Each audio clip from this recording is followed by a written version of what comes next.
sumbangsi atau penghormatan kepada kami yang sudah purna bakti ini.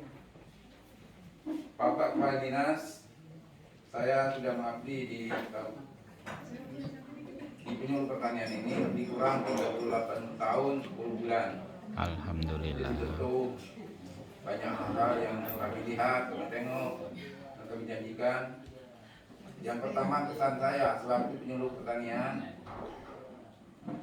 kami sangat menghormati baik junior maupun senior, menghormati kami berdiri di depan ini. Serta pesan, Pak, pesan kami, nah kita akur-akur damai lah, karena penyuluh kita ini habis lah ngomong kalau baru kami lembah itu berkurang banyaknya. Jadi dengan berkurangnya banyak ini, jadi yang junior harus menghormati senior. Ya, dengan ini aja sudah terbuka lah ya untuk peluang untuk ketegasan kita pada untuk mendapat PPP harus mendapat rekomendasi dari Korlu. Setelah kami baca-baca beberapa jadi Korlu. Kami sempat share dengan Pak Ibnu, dengan Pak Ibnu, bagaimana Pak kami dari pihak PPP penyuluh ini melaksanakan perjanjian dengan BPP, Pak. Jadi jangan istilahnya kami selaku penyuluh di BPP timbul rasa takut bagaimana ini seandainya ada hal-hal yang akan datang. Jadi syukur alhamdulillah hal tersebut dapat kami lupakan. Itulah Pak yang kira-kira yang bisa kami sampaikan. Lebih kurang mohon maaf. Wabillahi taufiq wal hidayah. Wassalamualaikum warahmatullahi wabarakatuh. Waalaikumsalam warahmatullahi wabarakatuh. Demikian tadi sahabat tani dari Pak Ridwan, kesan dan kesan menjelang purna tugas. Waalaikumsalam Pak Ridwan, Korlu BPP PUT. Ini Korlu BPP Durian Mas Kota Padang. Jadi di sini saya akan menyampaikan mungkin tidak berurutan, tapi paling tidak mungkin ada yang masih teringat dengan saya di dalam menjalankan tugas ini dari awal sampai akhir kira-kira bisa saya ambil garis-garis penting saja. Dan terus terang saya mulai bekerja dari Juli 1981 di Dinas Perkebunan Kabupaten Provinsi Bengkulu ditempatkan di Kabupaten Bengkulu. Dan dari saat itu sampai sekarang saya sudah melewati banyak sekali pimpinan sebagai penyuluh.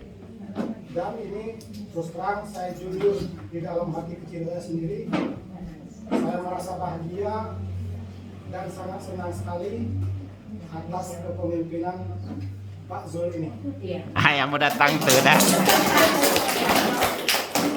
Satu-satunya orang yang saya temui yang bisa, walaupun dia kesal, walaupun dia marah, walaupun bagaimana kita tahu situasinya, tapi beliau dengan sifat yang begitu baik, menganggap kita ini sebagai bawahan, sebagai anak, sebagai rekan kerja. Jadi untuk itu berbahagialah untuk adik-adik yang mempunyai pimpinan seperti Pak Zul. Aplaus lagi. Kalau mau tidak datang tidak ngecek tuh.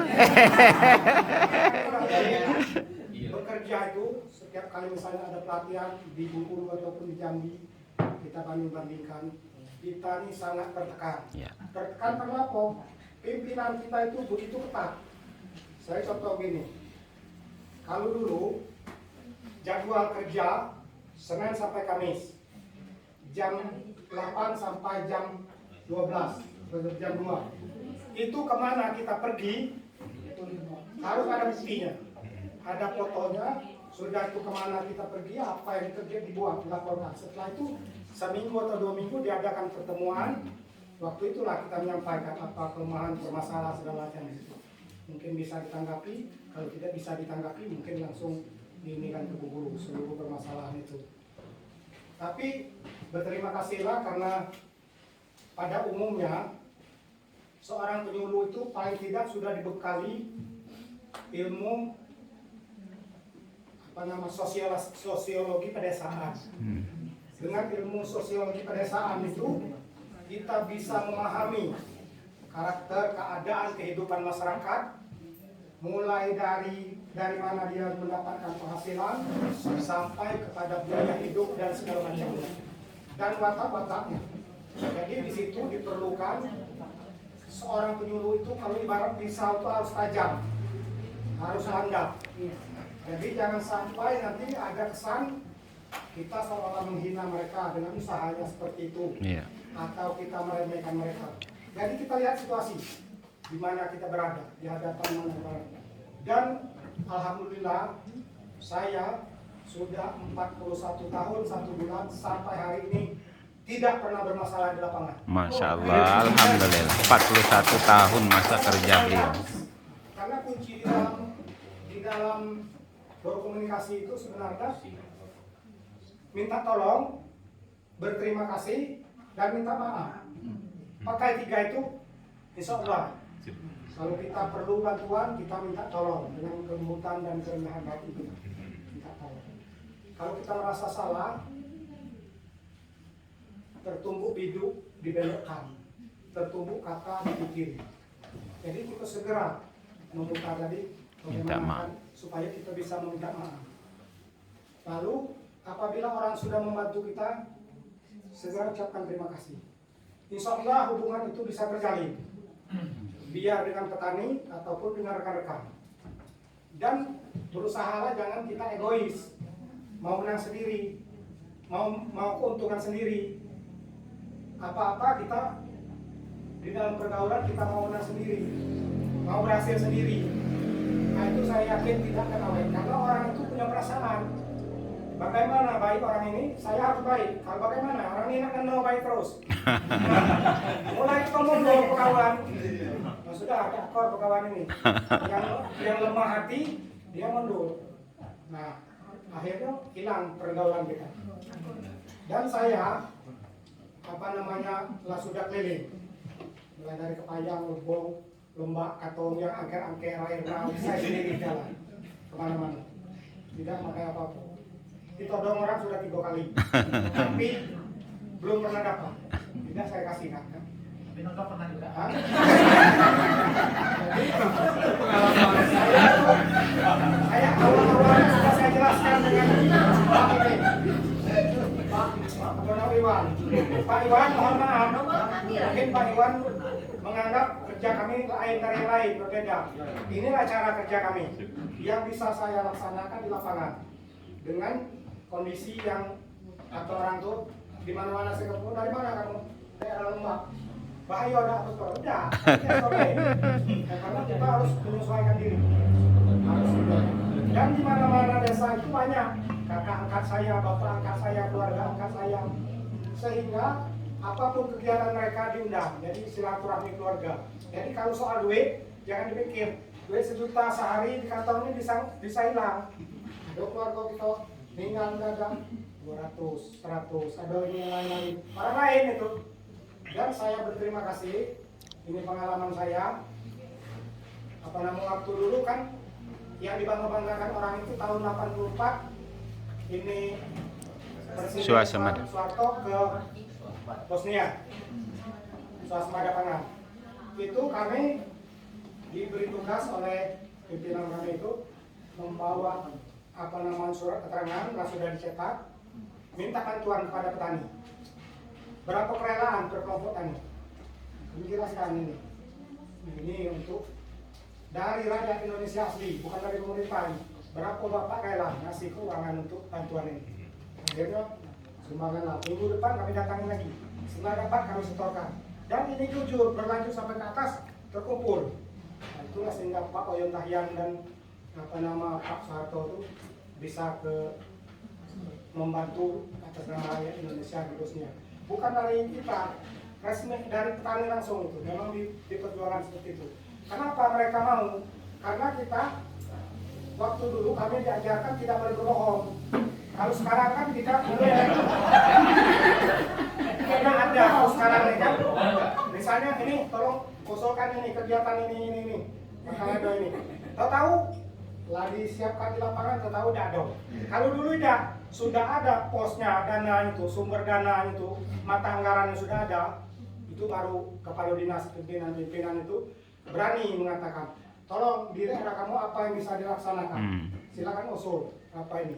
Jadi kato-kato kita ini masih saja kata orang, tidak kato-kato bohong, tidak istilahnya. Kalau kita ini sekali berbohong orang tidak akan percaya lagi, itu kesakitan kita. Dan keberhasilan orang kita tidak ikut campur, kita tidak dianggap orang kita tidak masih tidak bekerja. Jadi kita harus mempunyai sifat, karena kita sudah memilih jadi penyuluh. Dahulu kita berpandangan orang tua saya sebagai petani miskin. Bagaimana kita sekolah supaya kita bisa meningkatkan taraf hidup petani. Itu sudah tertanam dengan di hati kita. Jadi dengan kerendahan hati, dengan berbagai teknik dan cara kita mendekati petani itu, sehingga petani itu berani mengungkapkan apapun permasalahan mereka. Sampai apapun dia berani. Kalau kita ngasih jarak, dia positif ngasih jarak. Benar kata Pak Zul tadi. Jadi dengan keterbukaan ini tadi, sehingga unek-unek apapun yang kita tidak mampu, tidak senang kita laksanakan itu, kita berani mengatakan dengan Pak Zul, karena beliau sudah begitu terbuka. Tapi walaupun terbuka baik, tapi dia mempunyai target. Nah ini kehebatan Pak Zul ini. Jadi dengan kelembutan dia, tapi dia mempunyai visi dan misi yang mantap. Tuh. Dan kalau masalah ilmu pengetahuan, terus terang ya, selagi masih ada penelitian, pasti ada penemuan-penemuan baru. Jadi apa yang kita anggap sudah unggul, sudah baik, sudah termutakhir hari ini, besok-besok itu sudah ketinggalan zaman. Begitulah dunia bekerja. Terus lanjut. Tetapi di dalam hasil penemuan-penemuan itu pasti ada kelemahan dan kekurangan. Sehingga itulah terus berputar di situ. Ada kelemahan dan kekurangan. Jadi jangan takut kita belajar dengan petani, dengan masyarakat yang lebih ahli. Jangan teman-teman kita BPL, kita tidak mau mengalah. Ilmu itu bukan belum tentu kita mampu, karena teori tidak sama dengan praktek. Teori itu ya sudah gini-gini, kita diajar sekolah, tapi setelah terjun ke lapangan tidak pakai lagi teori itu, hilang semua, jauh berbeda. Nah, yang mampu berusaha dengan praktek dan pelihara teknik inilah yang penyuluh yang bisa berhasil. Nah, kalau mengandalkan ilmu segala macam ini kosong. Itu kalau saya jelaskan banyak nilai-nilai panjang. Contoh saja, misalnya kita ngajir di atas kertas ukuran sekian bagus. Kalau di lapangan ada gelombang, ada batu, ada kayu, ada tumbul, ada apa. Dan di dalam melaksanakan itu sesuai dengan teori gitu. Tapi itu kan proses. Semua itu berproses. Tidak semudah yang kita bayangkan. Nah, di sini saya berharap kepada rekan-rekan yang masih milenial bekerja ini, saya yakin kalau masalah ilmu pengetahuan sudah cukup, tapi pendekatan kepada masyarakat itu yang paling penting. Karena kita tuh seperti Pak Zul bilang tadi, bagaimana kita bertindak, begitulah orang bertindak kepada kita. Itu hukum masyarakat, sangat benar sekali. Contoh, kalau misalnya ibu-ibu datang ke tempat hajatan, cuma datang pakai baju bagus, langsung makan, nyanyi. Jadi waktu hajatan di rumah kita ada yang mau nyuci piring. Jangan-jangan dia akan datang, kasih amplopnya. Itu memang hukuman masyarakat itu tidak bisa dihindari. Dan saya pernah di Tran itu, Pak, nanti Bapak pulang ambil ini, katanya ada pisang sama ini jagung sama ini kacang. Ya, terima kasih. Saya mau putar-putar. Saya tidak masuk ke situ. Saya lihat di pinggir rumah itu pisang yang bagus itu dipelihara setiap hari, lihat tandan rusak lah, masa dosisnya. Jadi saya mutar balik. Saya tidak mau, karena bagi saya tahu itu paling tidak untuk kehidupan keluarga dia, untuk makan atau dijual dapat uang. Nah, saya tidak tahu. Akhirnya diantar sampai ke rumah. Kenapa bapaknya datang tadi? Dia hadir, aku ditunggu-tunggu sampai diantar ke rumah. Itu bagi saya nilainya melebihi apa? Penghormatan orang terhadap saya. Karena apa? Apapun jaduk, apapun kegiatan-kegiatan itu saya laksanakan sesuai dengan Itu kalau mereka memberi itu saya ambil, terima kasih. Kalau tidak memang hak mereka. Karena kami di dulu mulai bekerja itu pernah 3 bulan tidak ada gaji, Pak. Ada yang sampai 6 bulan tidak dapat honorer gaji. Jadi kita bermasyarakat itu lah bantu panen apa sayur-sayuran, bantu bekerja itu. Jadi sangat sakit, jauh sekali dengan adik-adik sekarang. Dan kami tidak meminta apa-apa. Sampai sekarang pun ini saksi ini 2-3 orang anggota saya. Pak minta tolong katanya. Kami ini perlu jaring burung. Sedangkan itu persyaratan kelompok tani ini sudah ada kategori-kategori yang harus dilaksanakan. Nah, tapi karena dia minta tolong, nggak ada menekan yang ini. Akhirnya dia menekan Pak Camat. Dibelilah sama Pak Camat 3 tuh. Dia masih nggak minta banyak lagi. Pak Camat langsung telepon saya, minta tolong dicek lapangan tani itu, kelompok tani itu. Langsung saya telepon, minta tolong Pak ini katanya kena penyakit ini. Jadi saya jelaskan apa penyakit ini obat Mostin. Langsung ambil cukup 1 botol jadi Pak. Sudah tuh minta BB, terpaksa kita utang dulu. Saya utang sama Kadek, utang dulu. Karena apa? Bagi saya itu korban, tapi bagi saya ini tidak mempermalukan dinas pertanian. Itu yang saya utamakan.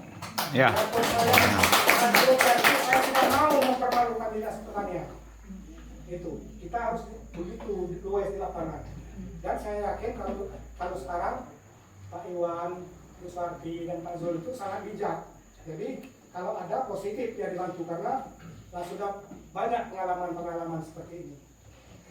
Nah dan selanjutnya karena saya juga melaksanakan tugas sudah begitu lama dan saya masih ingat waktu dulu Pak Zul dari Bapeda mungkin ada mengecek masalah BRDP. Saya memegang Pak BRDP. Pak BRDP di Karangbaru, Tanjung Heran, Jabi, sama Urago. Tapi saya tidak mendekat Pak Zul. Saya tidak pernah. Saya tahu. Saya tidak pernah ngobrol mendekat-dekati atau banyak propaganda ini itu. Saya kerjakan apa yang saya diam ditugaskan kepada saya. Malahan honor saya pun ini dikatakan ada yang perlu ambil. Nah gitu. Sampai saat ini saya mungkin kawan-kawan yang sudah paham dengan saya tahu keadaan saya, keadaan ekonomi saya, keadaan keluarga saya. Karena memang ada katanya kalau nak kayu itu jangan masuk PNS katanya kan di situ. Jadi selanjutnya karena sudah cukup lama bekerja, walaupun kita berusaha untuk menjaga diri, menjaga ucapan, menjaga perbuatan, tentunya banyak sekali ada kekeliruan-kekeliruan, baik itu guyon-guyonan ataupun yang lain-lain. Karena kita ini tetap satu, jadi untuk itu saya secara pribadi dan mewakili rekan-rekan yang akan pensiun ini, kami minta maaf yang sebesar-besarnya. Sama-sama. Dan sebaliknya kalau ada salah ataupun keliru dari adik-adik atau lain, kami juga terlebih dahulu sudah kami maafkan. Dan saya berharap walaupun kami pensiun, hubungan ini tetap terjalin dengan baik seperti yang dijelaskan Pak Zul tadi, saling asa, saling asih, saling asuh, kita itu saling melindungi, saling membantu, dan jangan sampai terputus sampai akhir hayat. Amin, insyaallah. Selanjutnya mungkin banyak kesalahan dan kekeliruan ataupun apa yang saya jelaskan tadi tidak mewakili keinginan dari rekan lain. Untuk itu saya mohon maaf. Saya akhiri hingga di sini. Kepada Allah saya mohon ampun. Saya akhiri, wabillahi taufiq wal hidayah. Wassalamualaikum warahmatullahi wabarakatuh. Waalaikumsalam warahmatullahi wabarakatuh.